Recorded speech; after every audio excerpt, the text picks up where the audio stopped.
তো hello guys, সবাই কেমন আছো? আশা করি ভালো আছো। তো আজকেও একটা ফালতু ব্লগ নিয়ে চলে এলাম। তো আজকে সকাল সকাল ঘুম থেকে উঠে গেছি। তো তারপর আমার ফার্স্ট কাজ হচ্ছে নিজের বিছানাটা গোছ করা। তো তারপর আয়নার সামনে যেয়ে নিজের বোটকা মারা থবড়াটা দেখা। তো তারপর বেশি না দেরি করে হাতে ব্রাশ নিয়ে চলে গেলাম মাঠের দিকে, কারণ আজ হবে আমাদের আলু পাড়ানো। আর এখানে এই সামনের জমি যেগুলো আছে সেগুলো সেই জমিগুলোই আমাদের। আর হয়তো আমার ভয়েস দিতে একটু অসুবিধা হচ্ছে।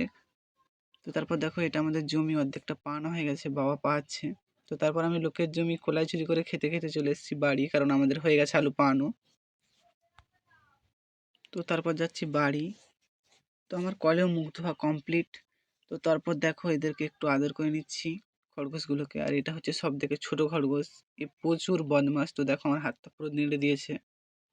তো তারপর ওদেরকে আদর করে চলে এসেছি চা খেতে। আর এখানে দেখো গ্যাসে চা বস করে দিয়েছি। তো তারপর আমি চা খাই। তো ব্লগটা এতটাই, দেখা হচ্ছে পরে।